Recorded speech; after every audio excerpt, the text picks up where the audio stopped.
Corona મહામારી પાછલામાં 4 વર્ષથી વધારે સમયમાં સ્વાસ્થ્ય માટે ખતરો બની રહેશે અને અહીં હાલમાં વૈશ્વિક સ્તરમાં પર સંક્રમણ સપ્તાહમાં નિયંત્રણમાં થઈ રહી ગઈ છે, પરંતુ અભ્યાસ અનુસાર હજુ પણ લોકોમાં કોરોના ખતરો લઈને સતત સાવધાન રહી રહ્યું છે અને કોરોનામાં 27 મિનિટમાં પોઝિટિવ હોવાનું જોખમ હંમેશા રહે છે. જો કે આ દુનિયામાં બહારમાં વ્યાપારમાં કોરોના વેક્સિનમાં અને અભિયાનમાં કુદરતી સંખ્યામાં બનેલી હર્ડ ઇમ્યુનિટીમાં સમયની સાથે સંક્રમણની ગંભીરતા ઓછી કરી દે છે અને કોવિડ-19 વેક્સિનના કારણે આ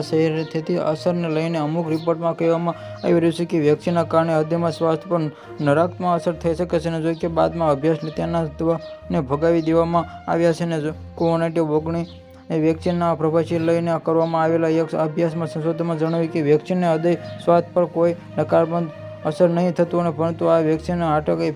ફેલિયરના જોખમને સુરક્ષા આપનાર છે. કે પ્રતિકારમાં તસવીરમાં કોવિડ-19 વેક્સિન કોરોના સંક્રમણ તેના કારણે થતા ગંભીર સ્વાસ્થ્ય જોખમમાંથી બચાવે છે અને સંશોધકોએ જણાવ્યું છે કે વેક્સિનને લઈને શંકેલા લોકો જો કે આ સંક્રમણનો શિકાર થાય છે તો તેમના હોસ્પિટલમાં દાખલ થવા મૃત્યુનો ખતરો ઓછો હોય છે. કોવિડ-19 વેક્સિન થતા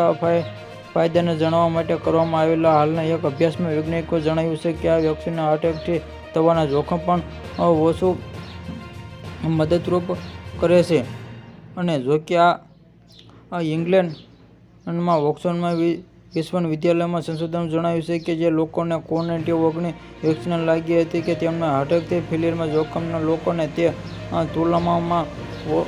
જોવા મળી રહ્યું છે. આવા જ નવા સમાચાર જોવા માટે અમારી NB ન્યૂઝને સબસ્ક્રાઇબ કરો મિત્રો.